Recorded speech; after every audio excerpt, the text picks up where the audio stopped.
आपके भीतर का एक और शत्रु। अब लोग प्रेम और मोह में अंतर नहीं समझ पाते। कुछ लोग सोचते हैं कि मोह में ऐसा क्या बुरा है। यदि किसी व्यक्ति को अपने माता पिता से, अपनी संतान से मोह हो तो इसमें बुरा क्या है? बुरा है, और उनके लिए भी हो सकता है जिनसे हम मोह करते हैं। अब मोह और प्रेम में अंतर क्या है, मैं आपको समझाता। मोह केवल पाना चाहता है, वही प्रेम केवल देने का नाम है। दोनों ही परिस्थितियों में आपके हाथ फैले हुए रहते हैं। मोह में किसी वस्तु को या किसी व्यक्ति को प्राप्त करने के लिए, और प्रेम में केवल प्रदान करने के लिए। मोह में आपके पांव में बेड़ियां बन जाती हैं। यदि माता पिता को संतान से मोह हो जाए तो वो अपने संतान को कभी दुख में, चिंता में, पीड़ा में देख ही नहीं सकते। इसलिए वो संतान को बांध के रख देते हैं एक सुरक्षित क्षेत्र में, जहां से ना तो वो संसार देख पाता है, ना परख पाता है, ना सीख पाता है, ना विकट परिस्थितियों का सामना करता है।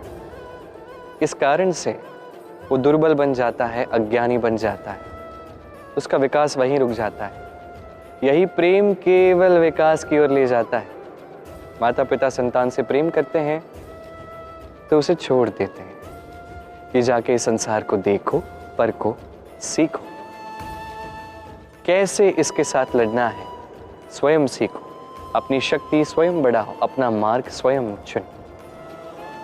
तो इन मोह की बीड़ियों को तोड़ दीजिए और प्रेम को अपना लीजिए, और इसी प्रेम के साथ कहिए राधे राधे। ईर्ष्या हमारे मन में वास करने वाला एक और शत्रु। ये शत्रु कभी कभी हमारे लिए लाभदायक भी हो सकता है, किंतु यदि हमने ध्यान नहीं रखा तो उतना ही अधिक घातक भी हो जाता है। यदि आपका कोई प्रतिद्वंदी है जो आगे बढ़ रहा है, उसे देख के आपको ईर्ष्या हो रही है, और ईर्ष्यावश आप निरंतर प्रयास करते हैं, परिश्रम करते हैं आगे बढ़ने के लिए, तो इससे आपका विकास ही होगा। किंतु यदि आप अपने विरोधी का अंत करने के लिए अग्रसर हो गए, उसका नाश करने के लिए अग्रसर हो गए, तो यही ईर्ष्या आपका भी नाश अवश्य करेगी। एक कहावत है, ये तो पशु प्रवृत्ति है कि आप ही आप चरे, वही मनुष्य है कि जो दूसरे मनुष्य के लिए मरे। ये ईर्ष्या यदि आपको विकास की ओर ले जाती है तो ये उचित है। यदि आपको किसी और के नाश की ओर अग्रसर करती है तो इससे दूर रहना ही आवश्यक है। यूं समझ लीजिए, आपके पास एक सुई है, इससे आप फटे हुए वस्त्र भी सिल सकते हैं, या तो किसी और के पात्र में छेद भी कर सकते हैं। आप क्या चाहेंगे, स्वयं का विकास या किसी और का विनाश?